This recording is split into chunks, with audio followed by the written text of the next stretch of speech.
Hola,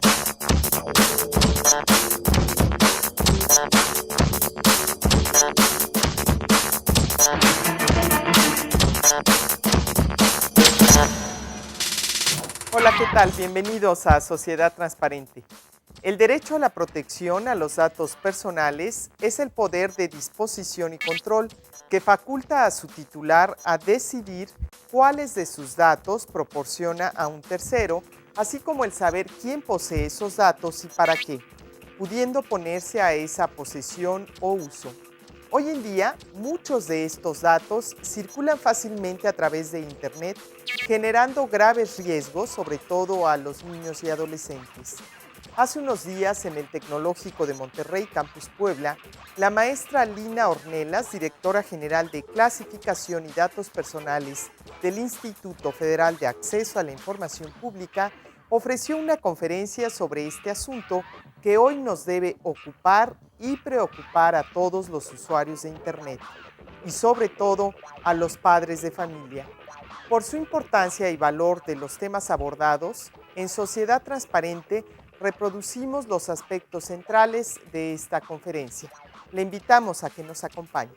Pues les quiero explicar dos grandes temas. Uno es el derecho que tenemos todas las personas a la protección de nuestra información y a la privacidad, es decir, a no tener injerencias arbitrarias o ilegales de ninguna persona, ni de gobiernos, ni de corporaciones privadas, en lo que es nuestro ámbito de la privacidad. Y entonces, cuando hablamos de protección de datos personales, ¿a qué nos referimos? Pues un dato personal equivale a cualquier información relativa o concerniente a una persona física, identificada o identificable. Es decir, los datos personales nos dan identificación, nos dicen quiénes somos, dónde trabajamos, cuáles son nuestros gustos, en fin, etc. Y los datos personales pueden ir desde los genéricos, como nombre, domicilio, teléfono, RFC o CURP, hasta patrimoniales, que tienen que ver con nuestros estados de cuentas bancarias, saldos o estados de salud, físicos o mentales, datos biométricos. Hoy, si yo dejo una huella digital aquí, ese es un dato personal que me puede llegar a identificar. Y también, pues, cualquier cosa que leemos, cualquier cosa que hacemos, va generando un perfil sobre nosotros mismos. Todo eso son datos personales. Puede haber tantos como imaginación exista. Si hiciéramos un ejercicio ahora, llegaríamos a unos 10 o 15 datos personales que conocemos de nosotros mismos, 20 si acaso.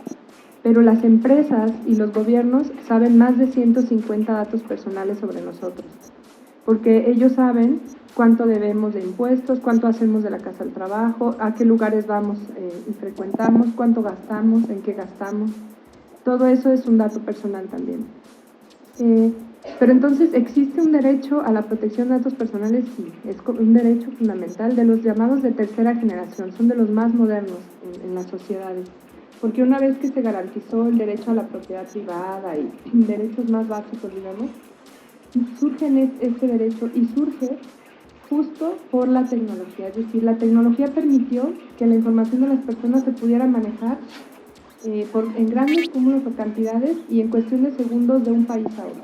Entonces, ustedes imagínense el holocausto que ocurrió y la persecución que hubo contra judíos, que se hacía con unas tarjetas, con máquinas de escribir y con muchos soplones y amanuenses de los servicios secretos. Pero imagínense que hubieran existido computadoras y la tecnología de hoy, ¿no? Si se logró hacer eso en su momento, pues hubiera sido mucho más catastrófico. Entonces, la tecnología permite que nuestra vida sea mejor, efectivamente, tiene dos caras esa moneda. Permite que el gobierno nos dé servicios mucho más pormenorizados, específicos para grupos de población, pero también si no usamos bien la tecnología, nos puede discriminar. ¿Por qué? Porque si yo junto varias bases de datos, puedo saber si una persona está enferma de algo, si es deudor, si fue malo en la escuela y qué calificaciones tuvo. Entonces, utilizada de una manera errónea o para finalidades distintas, esa información nos puede causar problemas. Incluso hoy en día nos los causa sin que nos demos cuenta, porque como no está regulado, México se considera un paraíso de datos. Así como hay paraísos fiscales, en nuestro país somos un paraíso de datos. En fin, hay muchísimas lecturas, muchas cosas que se pueden hacer con los datos. Imagínense un dato de salud sensible, como una persona que tenga VIH, o no nos vayamos tan lejos, alguien con diabetes, a lo mejor ya dicen, bueno, mejor no lo contrato porque esta persona me va a traer problemas, incluso las aseguradoras nos van a extraprimar o no nos van a dar el seguro. Entonces es una cuestión muy delicada esto del manejo de la información, y lo que importa saber es que sí es un derecho fundamental. En México ya tenemos una reforma constitucional en el artículo 16 que establece que toda persona tiene derecho a la protección de sus datos personales. ¿Y qué implica eso? Un poder de disposición, es decir, nosotros decidimos qué se hace con nuestra información, quién, cuándo, cómo y para qué la usa. Ya está el 16 constitucional, pero no tenemos todavía una ley que explique claramente los principios y los derechos de los titulares de los datos. Entonces urge pues que el Congreso legisle en la materia. Bueno, una vez que hemos entendido eso, vamos a hablar del otro tema, que es el tema de las redes sociales en Internet. Las redes sociales son unas plataformas de comunicación en línea, es decir, a través de la red, del Internet, que facilitan a los individuos crear o unirse a grupos conformados por más usuarios. Son maravillosas. Uno puede encontrar gente que no ha visto en años, puede uno lograr intercambiar información de ideología, gustos, necesidades, problemáticas afines, rompen el aislamiento de la gente, dan popularidad al anónimo, integran al discriminado, porque en Internet las diferencias sociales se ven menos y hay que ir viendo de qué manera estas redes sociales también pueden ser benéficas. Sin embargo, también nos regresamos, perdón, al anterior, hay que decir que el modelo de ciudades en Estados Unidos, que fue el creador de Internet, también creó un modelo de ciudades en donde los espacios de convivencia de los niños y de los jóvenes están cancelados, por decirlo así. Es decir, ya un niño no puede ir a un parque solo porque necesita un coche, dado que se crearon estas supercarreteras o los freeways, y los niños no tienen ya lugares donde convivir como lo hacían antes o salir a la calle. Entonces, si lo extrapolamos a nuestra realidad, si no es porque también por razones de seguridad pública no los dejamos salir ya a los parques solos y ya les estamos coartando las posibilidades de socializar, pero ellos tienen esa necesidad innata. Entonces, ¿qué hacen los niños y los jóvenes? Empiezan a socializar, pero a través de Internet. Y los niños están pasando muchas horas frente a una pantalla tratando de hacer eso, justamente comunicarse con otros, compartir información, etcétera.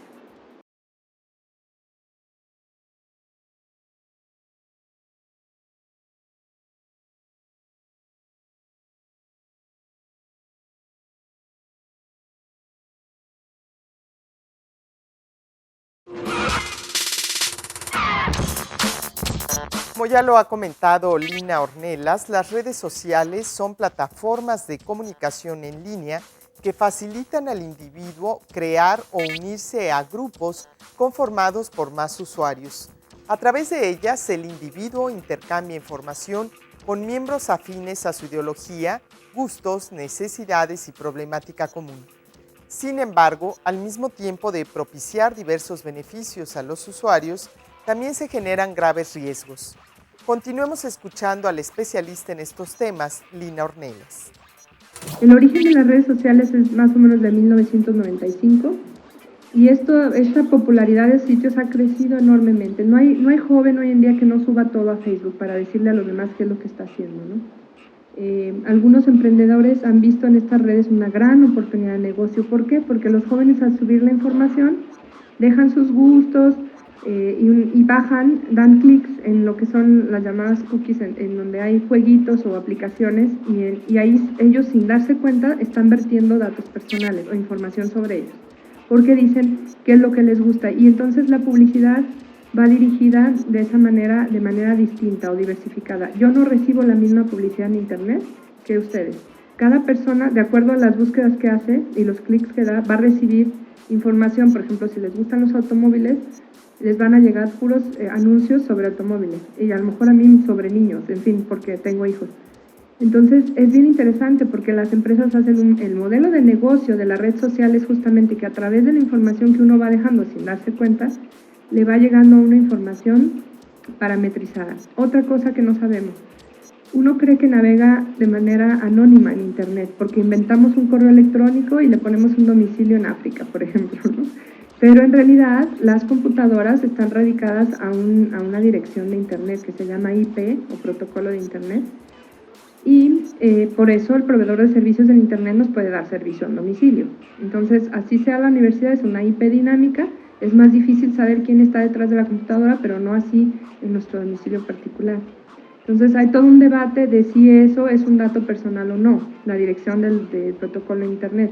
Las grandes empresas dicen que no es un dato personal porque no quieren tener ninguna responsabilidad, y las autoridades garantes en materia de privacidad dicen que habría que ver, ¿no? Porque ante la duda, sí podríamos identificar quién está detrás. ¿Cuáles son las principales competidoras? Pues son Facebook, MySpace, Twitter y HiFi. Y lo que hacen es conjuntar el mayor número de miembros posibles para utilizar su información, como dije, para generar perfiles de consumo y de comportamiento, porque en las redes sociales los jóvenes ponen qué van a hacer el fin de semana, cuál es el bar que más visitan, a qué horas hacen esta o otra actividad. Entonces realmente es un perfil clarísimo de la persona, ya no dejamos nada a la imaginación. Adelante. Los dispositivos como el teléfono, por ejemplo, presentan una fuente de acceso grandísima a los usuarios de redes. Incluso ahora, si uno va ligando con nuevos servicios de satélite, en Facebook uno lo une, por ejemplo, a Google Maps y se puede saber en tiempo real dónde están tus amigos de Facebook.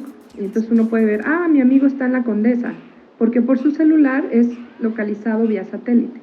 Entonces todo está intercomunicado y uno no se da cuenta, pero está siendo seguido, es como el Big Brother, ¿no? Se sabe todo lo que hacemos, en dónde estamos en tiempo real, ¿no?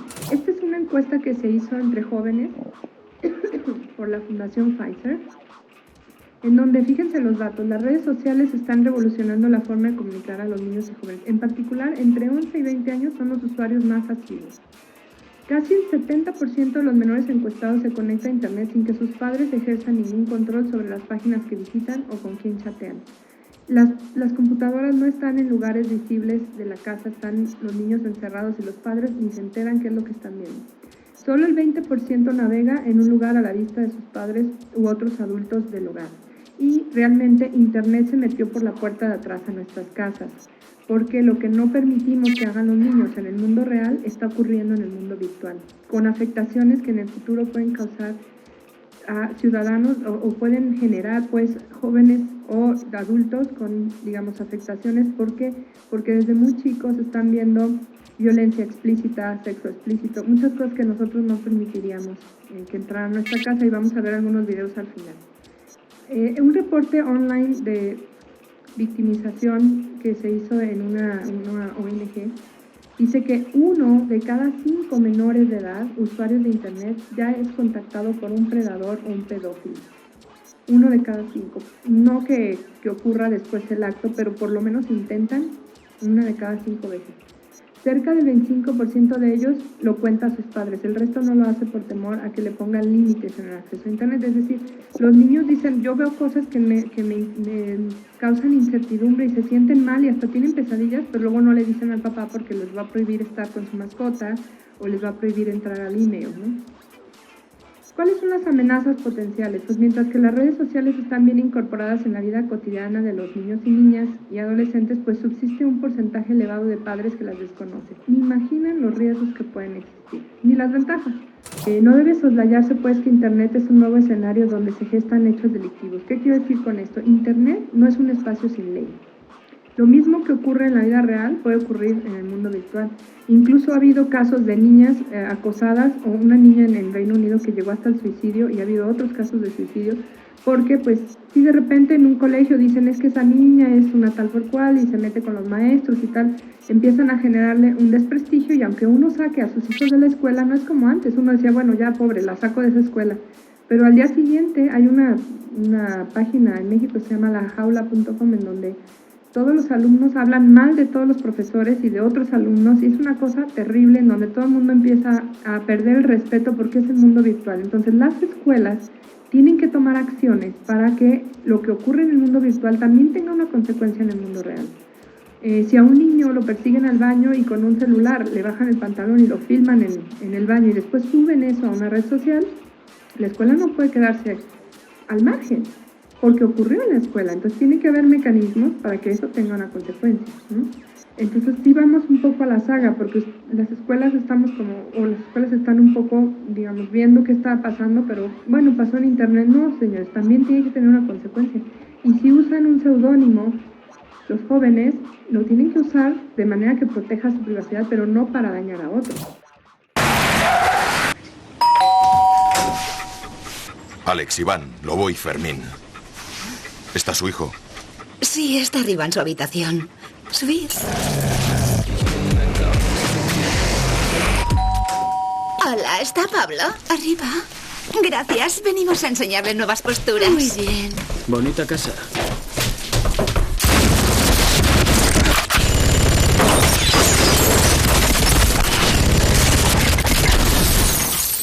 ¿Dónde está Pablo?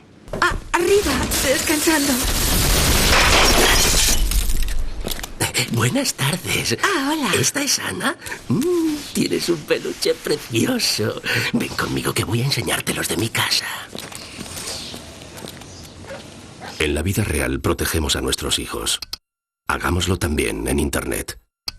www.protegeles.com.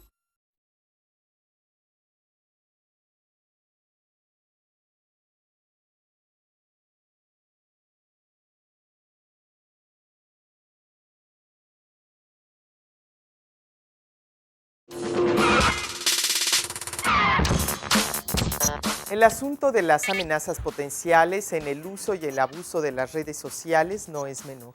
Existen casos específicos de transgresiones a menores y adolescentes que han visto lastimada su integridad y la invasión a su privacidad. ¿Qué hacer en estos casos? Habla Lina Ornelas, directora general de Clasificación y Protección de Datos Personales del IFAI. ¿Y qué es el Memorándum de Montevideo? Bueno, realmente es, si avanzamos en las láminas, por favor.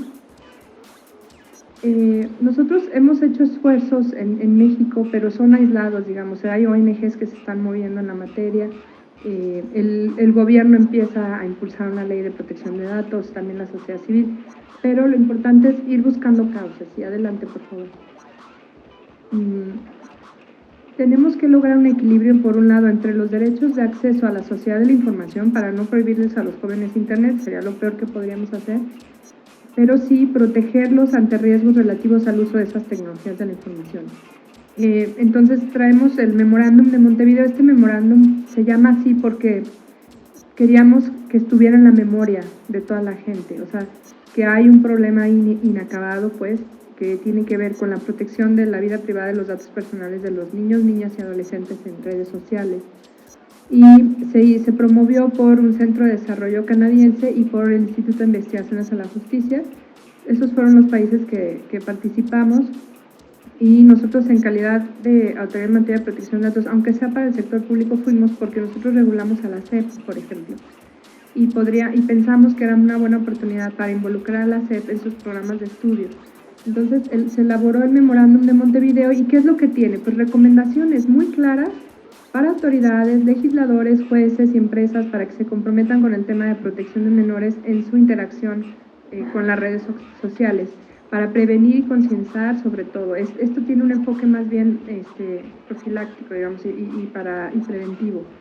Entonces, ya para terminar, yo diría que si ustedes revisan el capítulo de educación, sobre todo para el TEC, sería muy importante que vieran, ya vienen recomendaciones muy claras de qué se puede hacer para que las escuelas puedan entrarle a este asunto, para que los jóvenes participen, cómo los docentes pueden presentar un video y cuáles son las guías de docentes. O sea, hay muchísimo por hacer. También trajimos un CD en donde se empezó a trabajar con ONGs internacionales como Save the Children, que ya han hecho un trabajo muy importante en la materia, y por qué no, que México sea líder y punta de lanza para América Latina, en donde se empiece ya a crear una conciencia muy clara al respecto. Nosotros estamos a su disposición para trabajar cualquier tema de manera lateral, en lo que tenemos una ley de protección de datos para los particulares que regule a los proveedores de servicios en Internet, a los que tienen redes sociales en México. Lo que está pasando ahorita es que puede ser que en este periodo de sesiones salga la ley. El IFAI es el órgano garante, pero todavía pues no está claro si saldrá o no. Ya tiene 8 años esos intentos de que haya una ley en el país, pero mientras tanto, en el mejor interés del niño, yo creo que no deberíamos esperar a que haya una ley, sino empezar a hacer acciones conjuntas para lograr la mejor protección de ellos. Muchísimas gracias.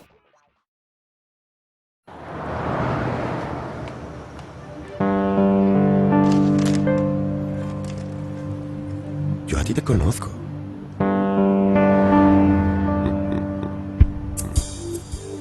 Es horroroso, yo me quedé. ¿Sabes? Al natural me gustas mucho más. ¿Quién es? No sé. Puerta 14. Anoche soñé contigo.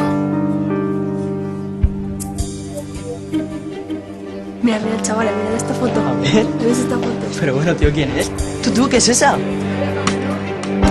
En Internet, tu imagen no es solo tuya. Es de todos. De todo el mundo. Antes de colgar tu imagen en la web, piénsalo. Es momento de actuar y no de postergar un tema tan delicado como lo es la falta de protección a nuestros datos personales. A nivel federal está en proceso la aprobación de una ley que los proteja y existen otros proyectos para generar conciencia en toda la población sobre las medidas preventivas que desde el hogar podemos instrumentar para proteger a las niñas, niños y adolescentes. Por su atención, muchas gracias. Hasta la próxima.